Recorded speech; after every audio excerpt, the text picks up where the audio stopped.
Shalom, selamat pagi Bapak Ibu Saudara semuanya. Dalam bulan Juni ini kita memasuki sebuah tema, yaitu It was very good. Di dalam Kejadian 1 ayat 31 dikatakan bahwa maka Allah melihat segala yang dijadikannya itu sungguh amat baik. Jadilah petang dan jadilah pagi, itulah hari yang ke-6. Keluarga adalah sebuah rencana Allah melalui sebuah lembaga yang disebut pernikahan. Pada hari yang ke-6, Allah menciptakan manusia, laki-laki dan perempuan.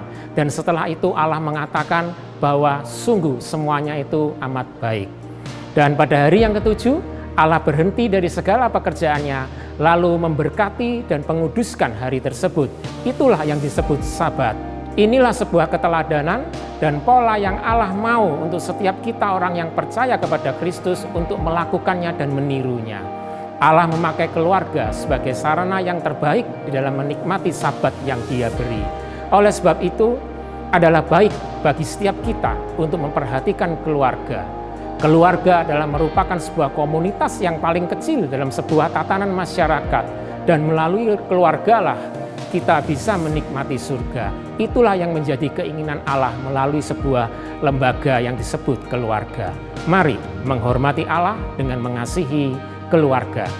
Tuhan Yesus memberkati.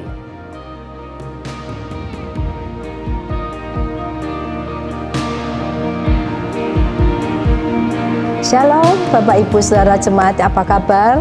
Pasti luar biasa. Senang sekali bisa bertemu kembali walaupun lewat ibadah online berkat bagi bangsa. Semua bersuka cita, sehat, dan tetap semangat. Sebelum memulai ibadah kita, mari persiapkan diri dan hati, Alkitab dan catatan, matikan notifikasi HP, ikut memuji Tuhan dan merespon, memberikan persembahan, mendengarkan dan mencatat firman Tuhan. Ikuti ibadah ini sampai doa berkat, dan bagikan video ini kepada saudara-saudari kita yang lain. Dalam 1 menit dari sekarang, ibadah akan dimulai. Tuhan Yesus memberkati.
Apa sih yang kita inginkan untuk kerohanian kita ke depannya? Selalu berada di jalur yang Tuhan kehendaki. Bertumbuh dewasa dalam iman. Diperlengkapi untuk pembangunan tubuh Kristus. Ada kesatuan dengan sesama anggota tubuh Kristus. Semakin dipakai untuk menjadi berkat bagi sesama. Semua itu merupakan cita-cita kita bersama. Tahun ini, melalui Camp Up Higher, kita diingatkan bahwa kedatangan Tuhan semakin dekat. Gereja Tuhan akan bangkit di dalam kemuliaannya. Kita harus naik lebih tinggi ke gunung Tuhan, masuk lebih dalam ke hadirat Tuhan. Dari sana muncul pengajaran, dari sana muncul firman Tuhan. Untuk itu, bersama perbarui tekad kita. Untuk semakin setia ke rumah Tuhan. Untuk bersedia dipimpin oleh Tuhan. Untuk tetap setia mengikut Yesus sampai akhir hidup. Kerohanian yang semakin dewasa. Bersama kita wujudkan cita-cita dan harapan kita. Together, Together, we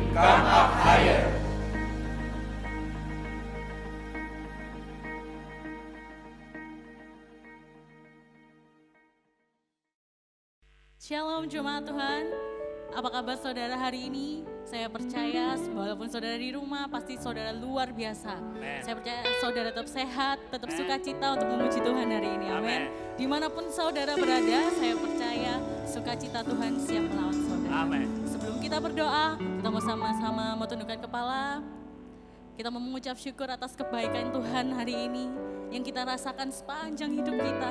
Kita boleh ada sampai hari ini, kita percaya itu semua karena anugerah-Nya. Terima kasih Tuhan.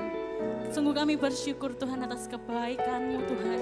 Sungguh kami benar-benar merasakan Tuhan sepanjang kehidupan kami Tuhan.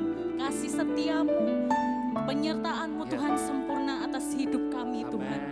Apapun yang kami rasakan saat ini Tuhan, keadaan apapun yang kami alami hari-hari ini Tuhan, kami percaya Tuhan, dengan-Mu Yesus kami bisa melewatinya Tuhan, dan Engkau terus berikan kami sukacita, pengharapan, dan tetap kami mau menyembah Engkau Tuhan, tetap kami mau memuji Engkau Tuhan, sebab Engkau Allah yang layak kami semua. Terima kasih Tuhan, hari ini kami mau berikan yang terbaik, lewat pujian kami, penyembahan kami Tuhan, kiranya apa yang kami persembahkan boleh menyenangkan hati-Mu Tuhan. Terima kasih Yesus, terima kasih. Hanya di dalam nama Yesus. Mari saudara yang siap untuk memuji Tuhan, sama-sama katakan amin. Saudara boleh bangkit berdiri, boleh bertepuk tangan. Bebaskan rohmu hari ini, kita menari buat Tuhan, amin. Amin. Woo!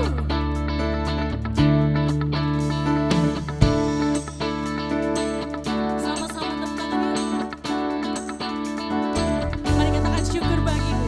Syukur bagimu Tuhan, segala hormat bagimu Tuhan, Allah yang mengasihiku, Allah yang memeliharaku. Syukur bagimu Tuhan, segala hormat bagimu Tuhan, Allah yang mengasihiku, Allah yang memeliharaku selamanya. Amin. Yes. Mari sama-sama katakan kecaplah dan lihat. Kecaplah dan lihatlah betapa baiknya Tuhan itu. Rasakan nikmati kasih setia Tuhan. Kejaplah dan lihatlah betapa baiknya Tuhan itu. Rasakan dan nikmati kasih setia Tuhan. Syukur bagimu Tuhan, segala hormat bagimu Tuhan. Allah yang mengasihiku, Allah yang memeliharaku. Syukur bagimu Tuhan, segala hormat bagimu Tuhan. Allah yang mengasihiku, Allah yang memeliharaku selamanya. Kau baik Tuhan. Mari sama-sama kecaplah dan lihatlah. Kejaplah dan lihatlah betapa baiknya Tuhan itu. Rasakan dan nikmati kasih setia Tuhan. Kejaplah dan lihatlah betapa baiknya Tuhan itu. Rasakan dan nikmati kasih setia Tuhan. Semuanya syukur bagimu Tuhan, segala hormat bagimu Tuhan. Allah yang mengasihiku, Allah yang memeliharaku. Syukur bagimu Tuhan, segala hormat bagimu Tuhan. Allah yang memeliharaku, Allah yang memeliharaku selamanya.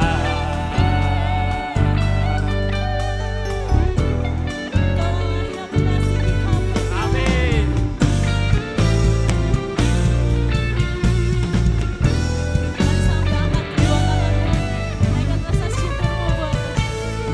Syukur bagimu Tuhan, segala hormat bagimu Tuhan.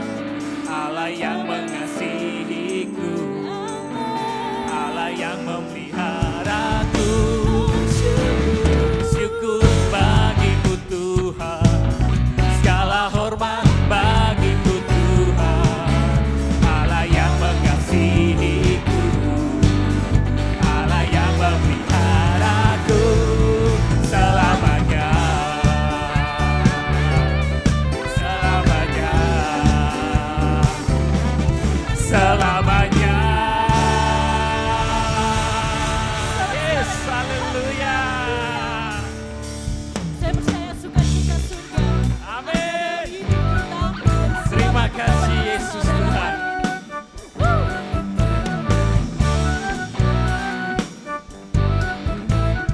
bagi saudara yang siap untuk terima sukacita, katakan.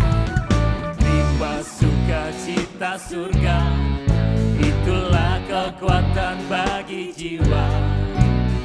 Dapat rasakan kasih-Nya di tengah badai yang bergelora. Terima sukacita surga, itulah kekuatan bagi jiwa. Dapat saksikan kuasa-Nya, taklukkan badai yang bergelora. Haleluya, Kau ada dalam hatiku, takkan patah semangatku, takkan hilang kekuatanku. Haleluya, ku mau bersorak bagimu, sukacita surga nyata penuhiku.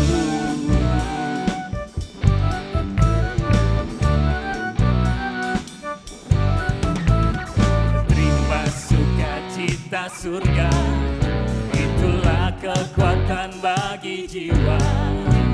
Ku dapat rasakan kasih-Nya di tengah badai yang bergelora. Terima sukacita surga, itulah kekuatan bagi jiwa.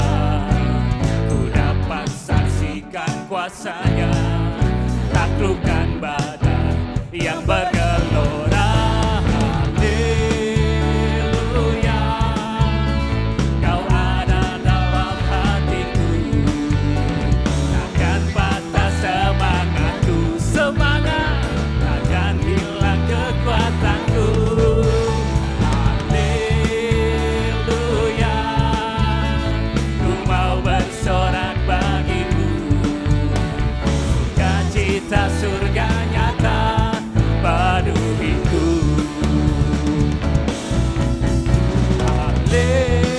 Haleluya, Kau ada dalam hatiku, takkan patah semangatku, semangat takkan hilang kekuatanku. Haleluya, ku mau bersorak bagimu, sukacita surga nyata penuhiku. Sukacita surga nyata penuhiku. Sukacita surga nyata penuhiku. Mari lebih lagi, berikan sorak-sorai yang paling meriah. Kita nyanyikan pujian ini bersama-sama. Kaulah sukacita, pengharapan dan kehidupan. Kau beri kekuatan. Haleluya, haleluya. Kaulah sukacita, pengharapan dan kehidupan. Kau beri kekuatan. Haleluya, sekali lagi haleluya. Kaulah sukacita, pengharapan dan kehidupan. Kau beri kekuatan. Haleluya, bersukacita selamanya. Semuanya. Kaulah sukacita, pengharapan dan kehidupan. Kau beri kekuatan. Haleluya, haleluya. Kaulah sukacita, pengharapan dan kehidupan. Kau beri kekuatan. Haleluya, bersukacita. Haleluya, bersukacita. Haleluya, haleluya, bersukacita selamanya.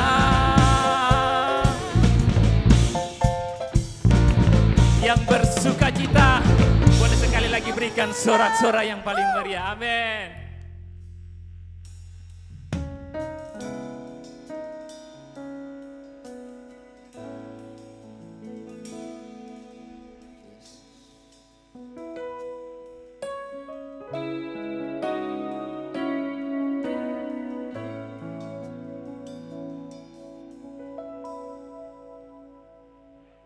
Yesus, Kau kebenaran yang menyelamatkanku. Kau memberikanku hidup dan pengharapan.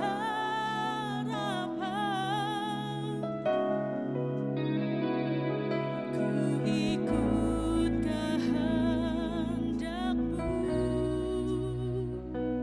Ku perlu anugerah-Mu.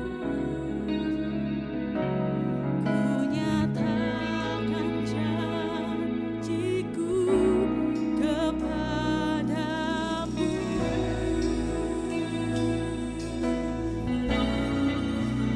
Kalau ku hidup bagimu, hatiku tetap menyembah.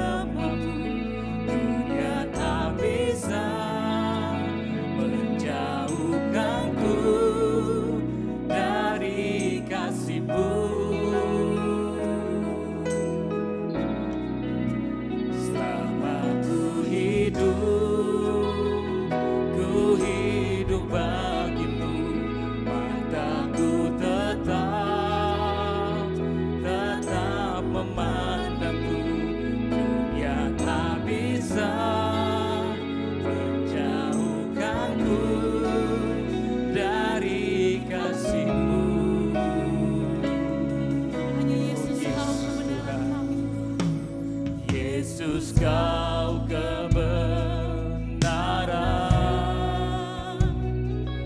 yang menyelamatkanku, kau memberikanku hidup dan pengharapan. Terima kasih Tuhan, ikut kehendak-Mu. Ku perlu anugerah-Mu, ku nyatakan janjiku kepadamu.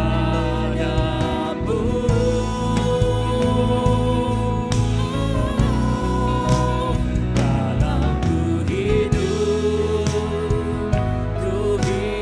bagimu, hatiku tetap menyembah-Mu. Dunia tak bisa menjauhkanku dari kasih-Mu. Selama ku hidup bagiku, maka ku tetap memandangmu. Dunia tak bisa menjauhkanku dari kasih-Mu. Yang mau jadikan pujian ini sebagai pernyataan kami Tuhan. Kalau ku Karena kalau kami hidup bagimu bagimu, Yesus, hatiku dan biarlah tetap hati kami tetap menyembah-Mu. Dunia tak bisa menjauhkanku dari kasih-Mu. Katakan selama ku hidup, Selama ku hidup bagimu, maka ku tetap memandangmu. Dunia tak bisa menjauhkanku dari kasih-Mu. mari sekali lagi sambil angkat tanganmu, katakan kalau ku hidup. Kalau ku hidup bagimu, hatiku tetap menyembah-Mu. Dunia tak bisa menjauhkanku dari kasih-Mu. Selama ku hidup, Yesus Tuhan, Ku hidup bagimu, mataku tetap memandangmu. Dunia tak bisa menjauhkanku dari kasih-Mu. Mari angkat tangan kita. Kalau ku hidup bagimu, hatiku tetap menyembah-Mu. Dunia tak bisa menjauhkanku dari kasih-Mu, Yesus Tuhan. Selama ku hidup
Ya Tuhan, kami mau bawa kerinduan kami kepadamu ya Tuhan Yesus. Dari dalam hati kami ya Bapa, sungguh kami rindu kepadamu ya Bapa. Yesus Tuhan.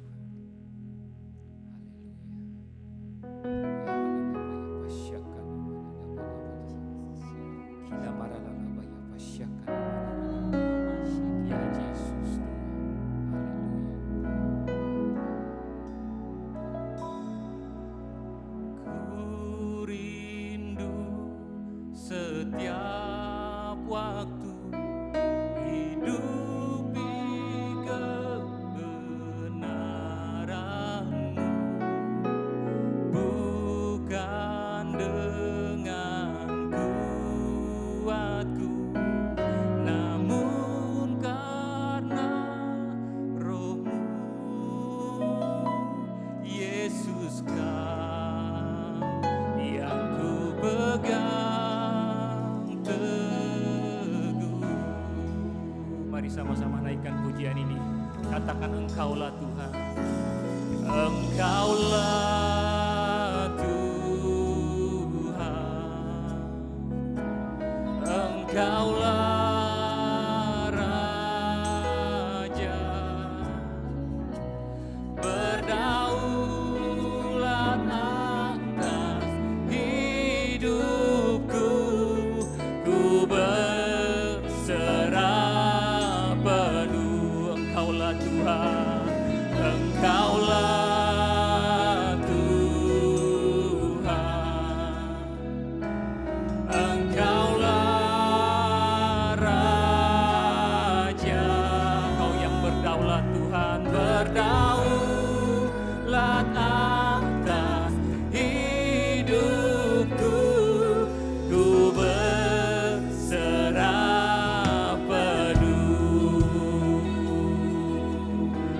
Bisa naikkan pujian ini bersama-sama. Ku rindu setiap waktu hidupi kebenaran-Mu, bukan dengan kuatku, namun karena Roh-Mu.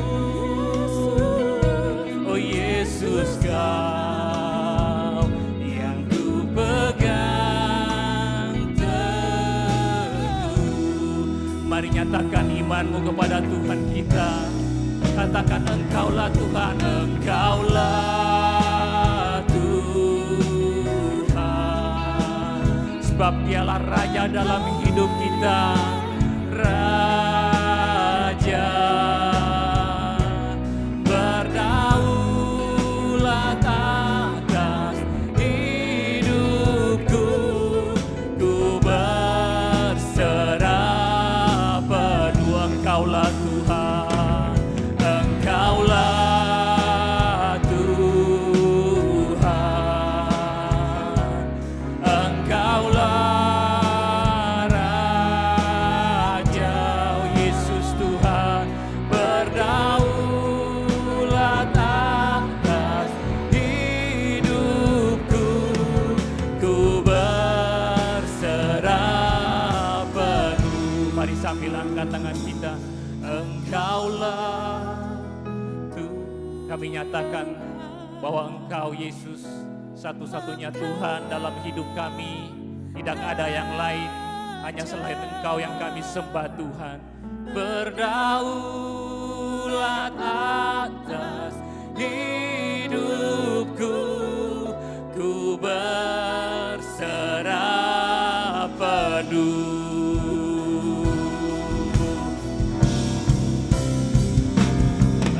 Engkaulah Tuhan, Engkaulah Raja, Kau yang berdaulat Tuhan.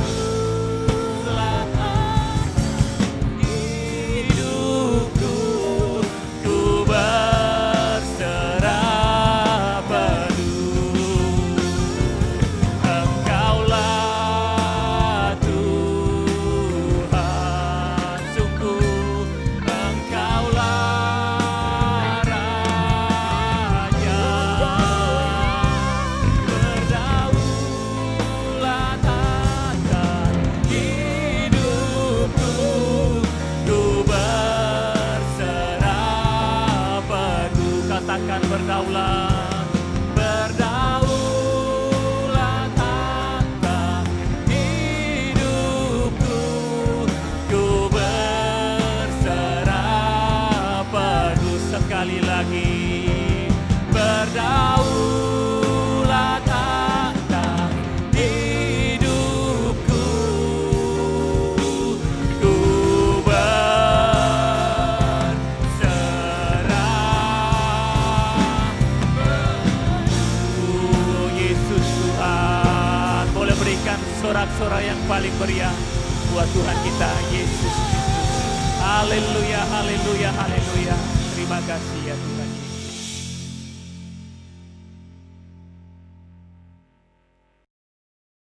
Shalom, saatnya saudara sekalian untuk memberi persembahan. Kita percaya dengan memberi kita tidak akan pernah berkekurangan.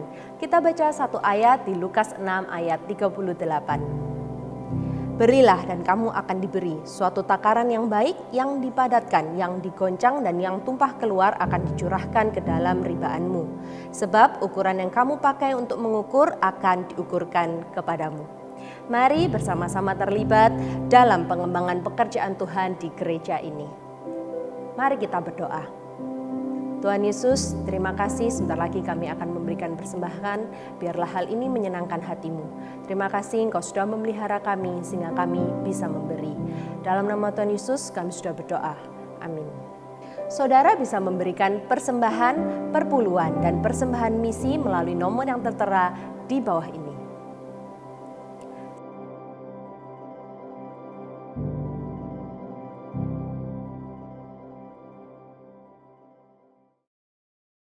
Shalom, Bapak Ibu Saudara dikasihi Tuhan, di mana saja para pemirsa dan seluruh jemaat. Saya berharap kalian semua dalam keadaan baik-baik saja, penuh damai sejahtera, sukacita daripada Tuhan Yesus. Hari ini sebelum kita memulai ibadah kita, mari kita berdoa lebih dahulu kepada Tuhan supaya Tuhan yang pimpin ibadah kita pagi hari ini dari awal, pertengahan hingga akhir. Mari kita berdoa. Bapa di sorga, kami mengucap syukur pagi hari ini Kau sudah berikan kepada kami tubuh yang sehat. Biarlah hari ini kami boleh mendengar sebagian kebenaran firman-Mu yang menguatkan kami, yang menghibur, bahkan yang memberkati setiap kami. Pakai hamba-Mu yang sudah Kau persiapkan, taruh perkata lidah bibir hamba-Mu untuk menyampaikannya buat setiap kami. Kuasai hati pikiran kami, kuasai ruangan ini. Roh Kudus, silakan Kau berkarya sebebas-bebasnya melebihi suara hamba-Mu. Kami siap menerima kebenaran firman-Mu dengan pengucapan syukur. Mari Tuhan berfirman-Lah saat ini di dalam nama Tuhan Yesus. Haleluya. Amin. Bapak Ibu saya dikasih Tuhan, hari ini kita akan membahas satu tema, yaitu apakah perceraian adalah solusi? Memang ini satu perkara yang bukan yang mudah untuk kita mengerti, tapi saya berharap Roh Kudus menolong kita semua supaya kita mengerti kebenaran firman Tuhan. Secara umum memang ada 3 pendapat tentang perceraian. Ada orang-orang yang pertama setuju cerai. Yang kedua, orang setuju cerai tetapi tidak harus bercerai. Boleh dikatakan boleh cerai tetapi tidak dengan serta-merta. Yang ketiga, tidak setuju cerai dengan alasan apapun juga. Pokoknya nggak mau cerai. Nah, dari ketiga pendapat ini, mana yang benar secara alkitabiah? Nah, untuk mengetahui hal ini, pertama-tama kita akan meninjau lebih dahulu faktor-faktor penyebab perceraian. Umumnya ada 2 faktor penyebab perceraian. Yang pertama, faktor internal, dan yang kedua, faktor eksternal. Nah, kita akan membahasnya satu persatu. Faktor internal. Setelah menikah, ada istri yang minta cerai karena suaminya sering memukulinya. Terjadi KDRT, kekerasan dalam rumah tangga. Suaminya ternyata pemalas, gak mau kerja. Ada istri yang minta cerai karena suaminya ternyata biseks. Memang senang perempuan tapi lebih senang dengan laki-laki. Ada istri yang minta cerai karena suaminya penjudi, pemabuk gandengannya. Ya. Ada istri yang minta cerai karena suaminya anak mama, tidak bisa ngambil keputusan, selalu ngambang begitu. Ada juga istri yang minta cerai karena suaminya amat pelit, kikirnya bukan main. Tapi kalau untuk dirinya sendiri dia begitu boros.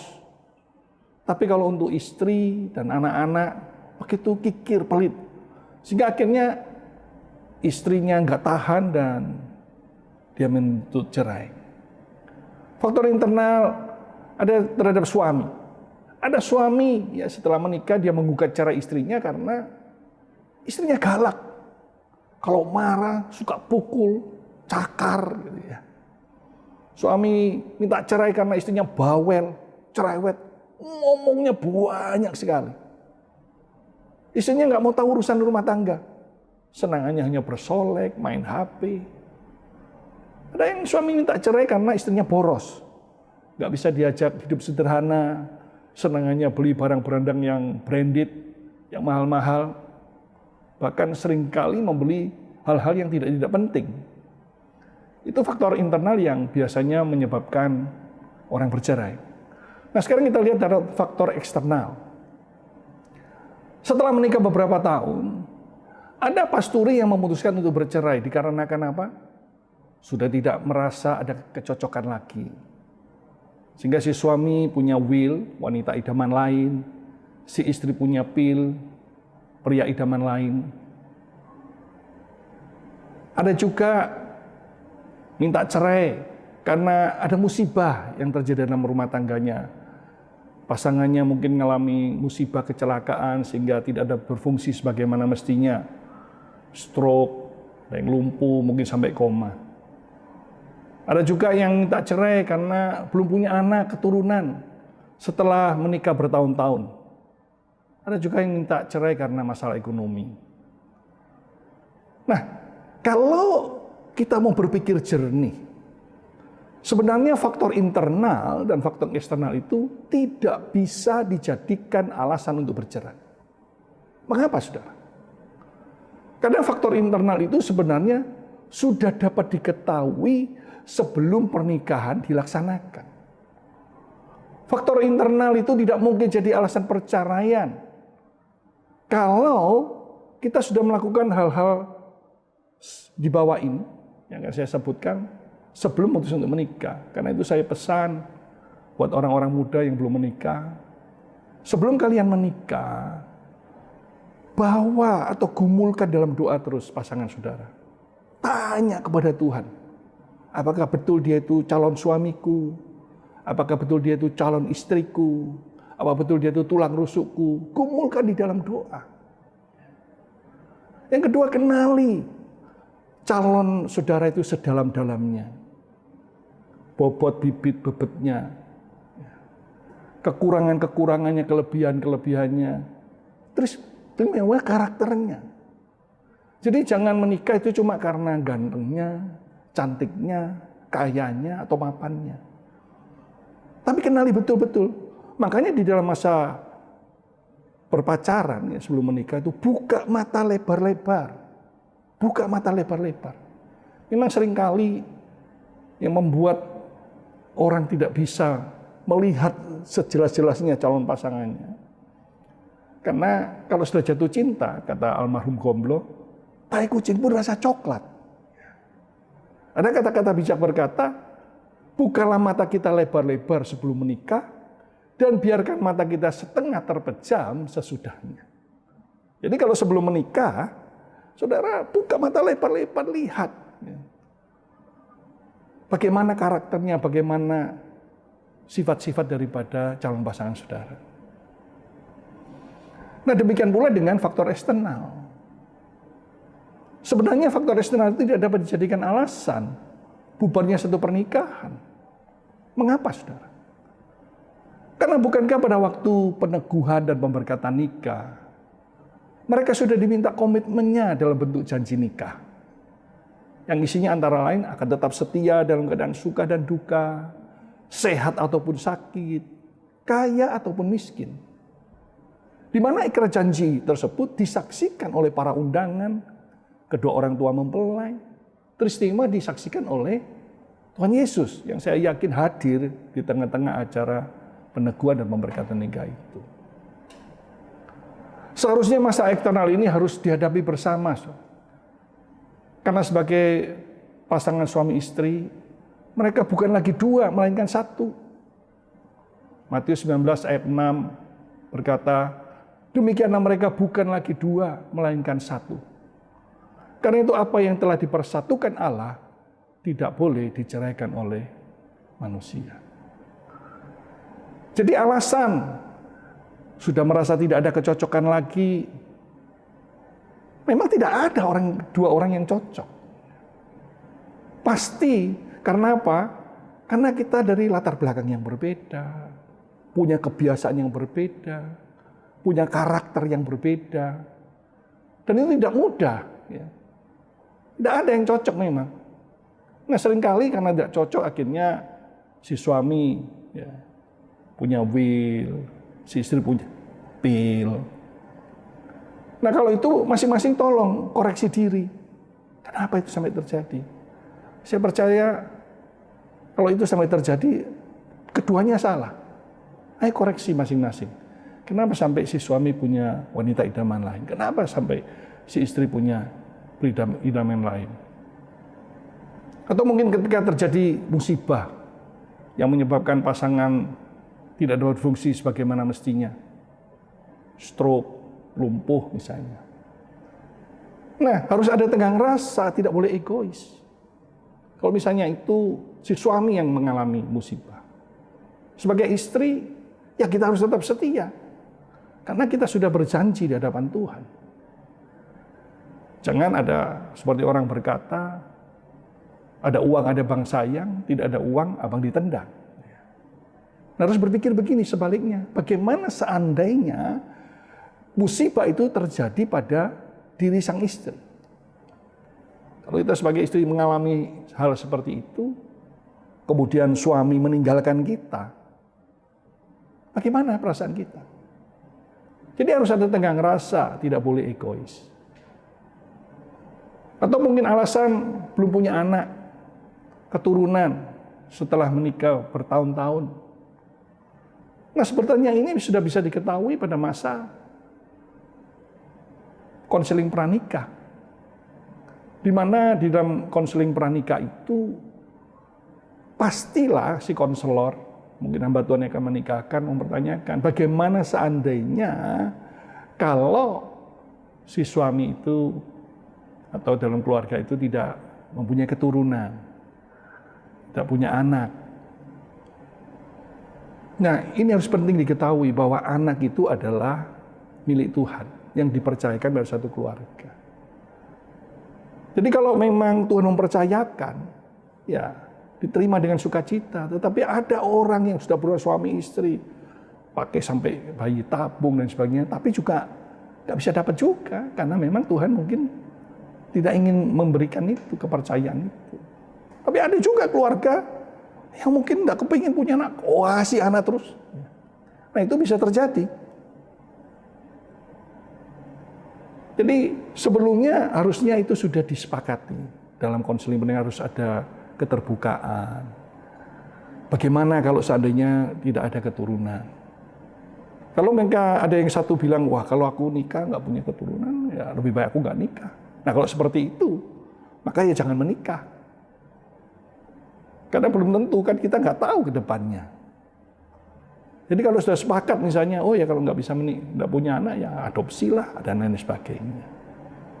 Yang berikutnya adalah masalah ekonomi. Ya. Nah kalau memang seperti ini harus bersama-sama mencari penyebabnya.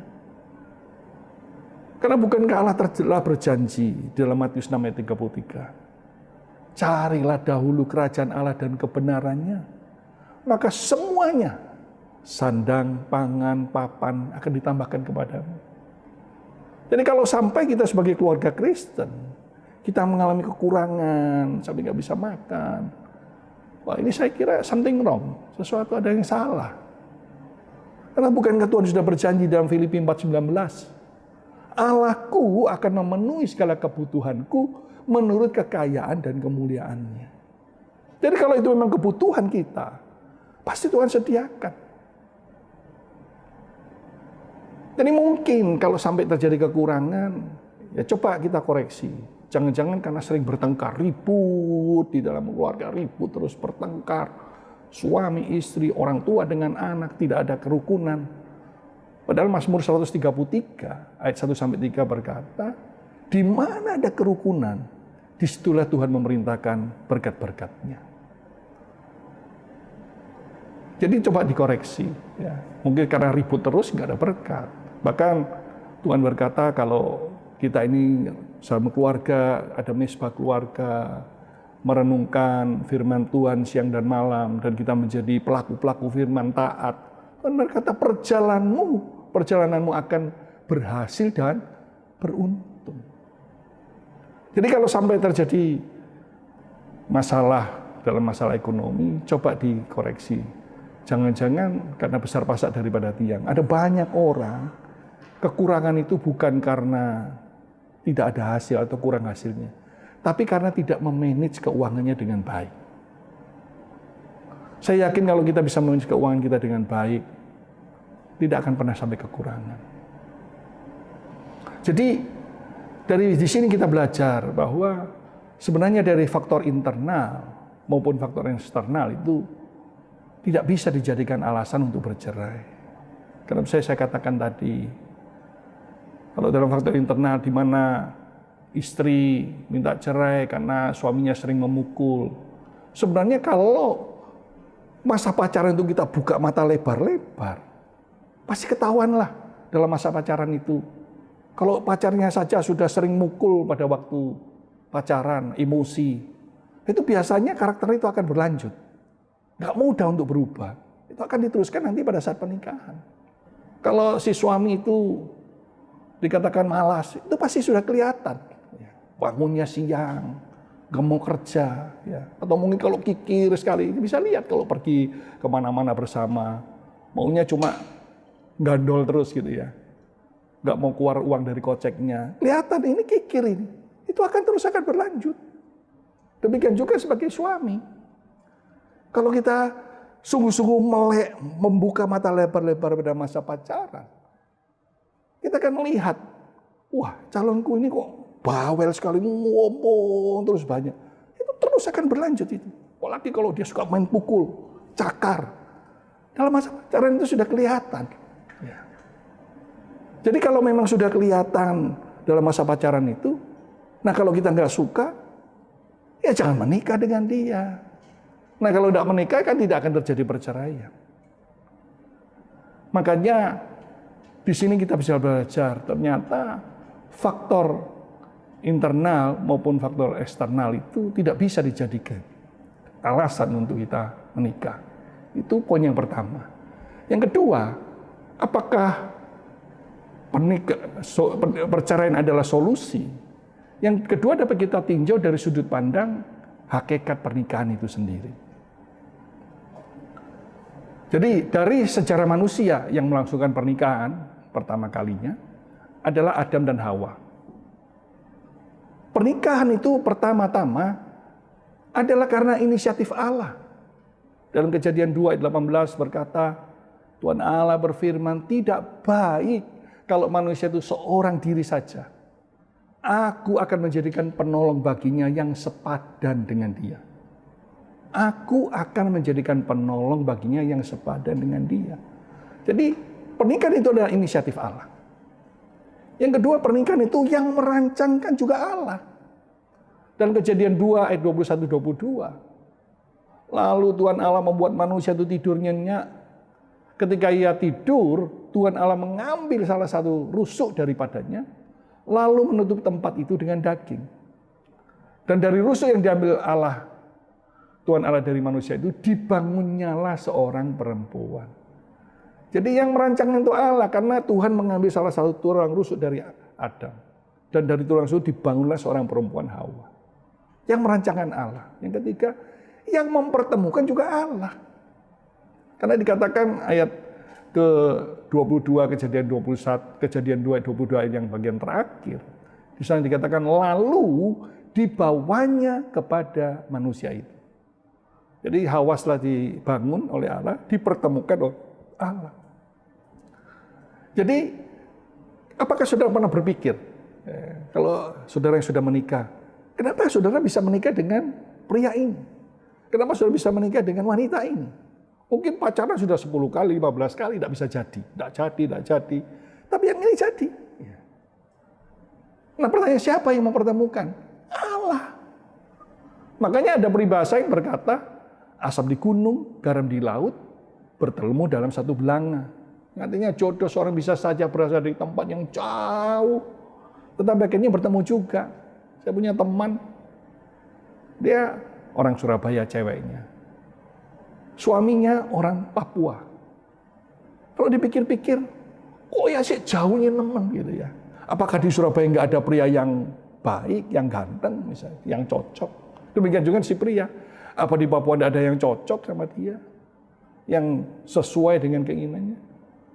Tapi kalau mereka bisa bertemu dalam satu pernikahan, saya percaya yang merancangkan, mempertemukan itu Allah sendiri. Setuju katakan amin. Bahkan, jadi bukan hanya inisiatif Allah, yang merancangkan Allah, yang mempertemukan Allah, bahkan yang meneguhkan dan memberkati pernikahan itu juga Allah. Dalam Kejadian 1 ayat 28 dikatakan, Allah memberkati mereka. Lalu Allah berfirman kepada mereka, beranak cuculah, bertawai dan sebagainya. Jadi kesimpulan yang bisa kita dapat, karena pernikahan itu inisiatif Allah, yang merancangkan Allah, yang mempertemukan itu juga Allah, yang meneguhkan dan memberkati pernikahan juga Allah. Maka apa yang telah dipersatukan oleh Allah itu tidak boleh diceraikan manusia. Matius 19 ayat 6 mengatakan demikian.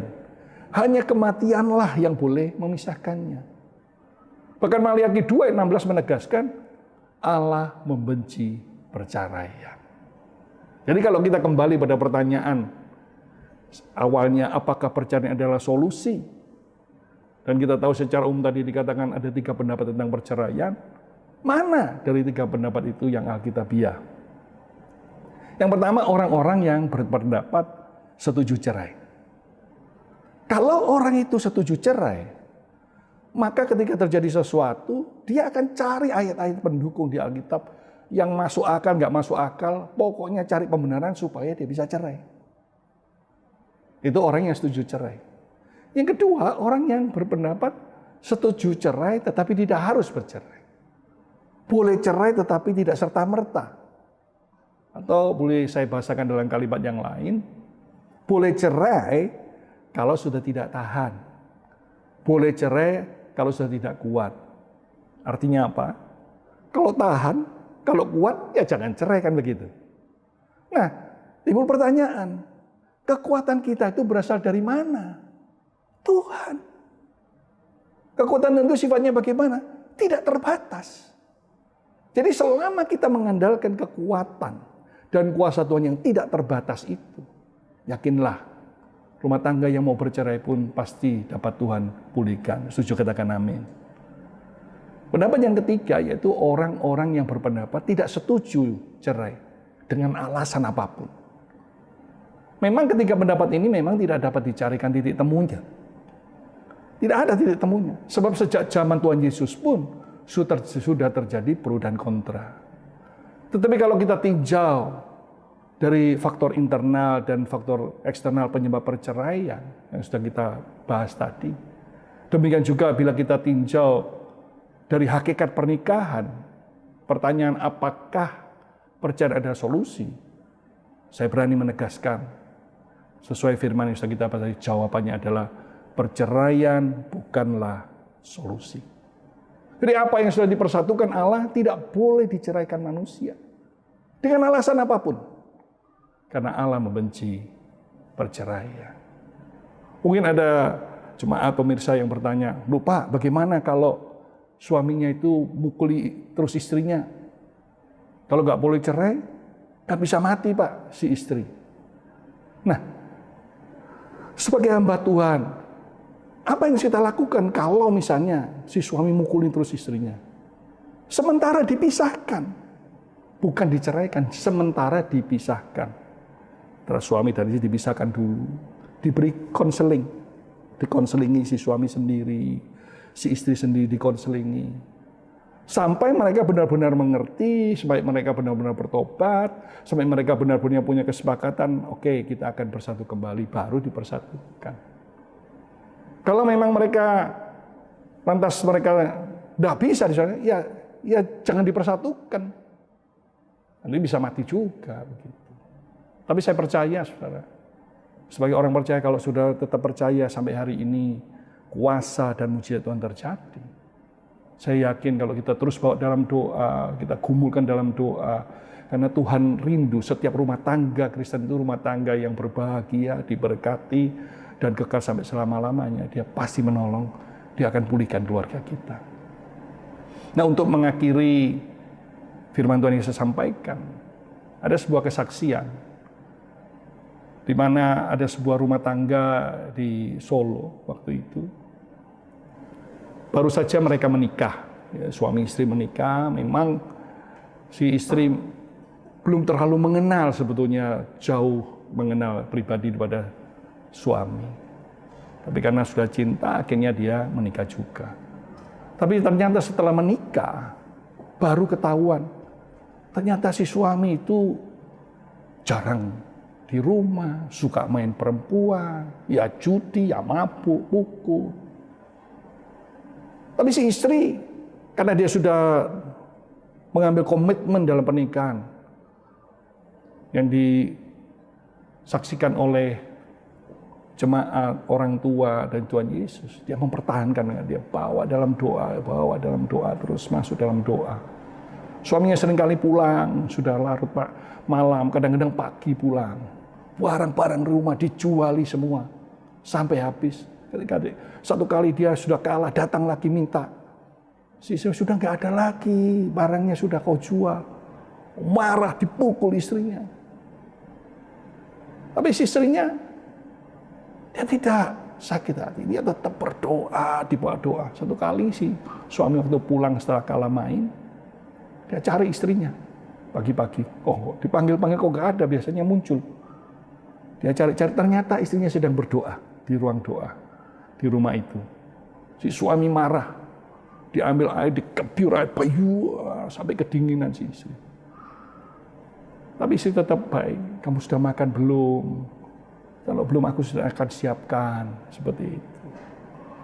Itu terjadi berkali. Sampai satu kali si suami pukul dan dia sangat marah sama istrinya dan dia pergi meninggalkan cukup lama.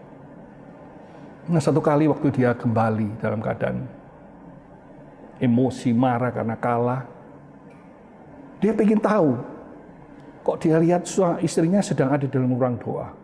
Sebenarnya apa yang didoakan? Si suami berpikir, wah ini pasti dia mendoakan aku yang jelek, supaya aku mati, supaya aku, dan sebagainya. Tapi ketika dia mendengarkan isi doa si istri, ternyata si istri mendoakan suaminya, di mana saja suaminya, lindungi, jagai Tuhan, jauhkan dari orang-orang yang jahat. Dia berdoa begitu tulus. Sehingga pada saat itu, karena sudah dibawa dalam doa, Roh Kudus menjamah si suami. Dia begitu gemetar. Waktu dijamah Roh Kudus, dan akhirnya dia peluk istrinya. Dia katakan, "Ma, ampuni aku, Ma. Aku sudah kasar sama kamu. Aku sudah lakukan banyak, tapi kenapa kamu tuh masih begitu baik sama aku? Kok bisa kamu ditahan?" Lantas si istri berkata, "Sebenarnya Pak, aku juga nggak tahan dengan perbuatanmu. Tapi aku membawanya di dalam doa." Nah saudara, karena waktu itu sudah dijamah Tuhan, akhirnya dia tahu, kekuatanku itu bukan dari aku, tapi Tuhan, Roh Kudus yang memberi kekuatan sehingga aku bisa bertahan sampai hari ini. Nah suaminya jadi tertarik. Siapa Roh Kudus? Siapa Tuhan Yesus? Akhirnya diperkenalkan kepada pendetanya, dikonselingi pendetanya, dan akhirnya si suami bertobat.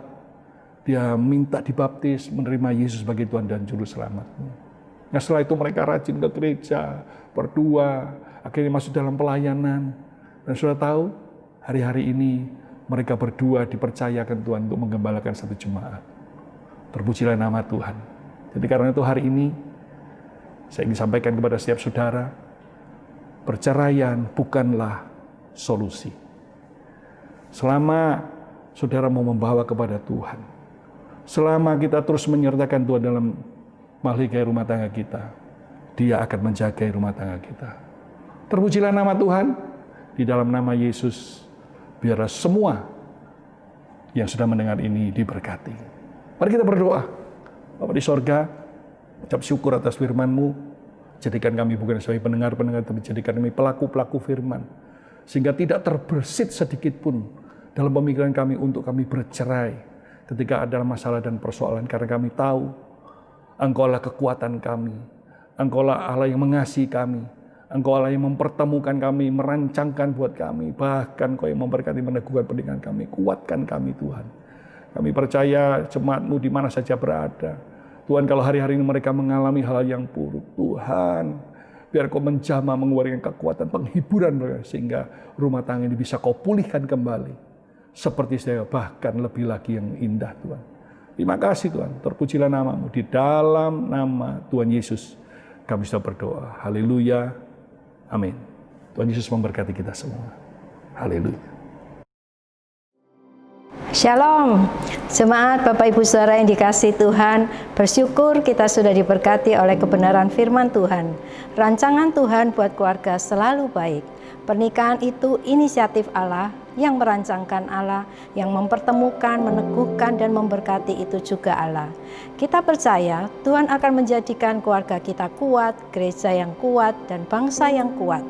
Mari saya ajak kita bangkit berdiri, kita akan berdoa.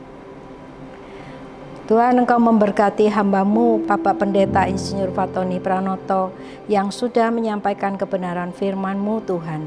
Tuhan, Engkau juga memberkati para pemusik, pemuji. Engkau juga memberkati seluruh tim media yang dapat melaksanakan ibadah online ini dengan baik. Tuhan, kami mengucap syukur atas segala yang baik, Tuhan. Mari, saudara, kita angkat kedua tangan untuk menerima berkat Tuhan. Tuhan memberkati engkau dan melindungi engkau. Tuhan menyinari engkau dengan wajah-Nya dan memberi engkau kasih karunia. Tuhan menghadapkan wajah-Nya kepadamu dan memberi engkau damai sejahtera. Diberkatilah engkau, diberkatilah keluargamu, diberkatilah anak cucumu, diberkatilah usaha pekerjaanmu, diberkatilah studimu, diberkatilah pelayananmu, diberkatilah kesehatanmu, diberkatilah seluruh aspek kehidupanmu dari hari ini, esok, bahkan sampai selama-lamanya, di dalam nama Bapa, Anak, Roh Kudus, di dalam nama Tuhan Yesus Kristus. Setiap kita yang sudah menerima berkat Tuhan, mari kita katakan amin. Tuhan Yesus memberkati. Terima kasih. Anda telah mengikuti rangkaian ibadah online GBI Berkat Bagi Bangsa. Kami harap kebenaran firman Tuhan yang disampaikan dapat menjadi pedoman hidup dan berkat bagi Anda dan keluarga. Buat teman-teman Tin, kamu dapat mengikuti rangkaian ibadah melalui link di video ini atau klik link di deskripsi video di bawah ini.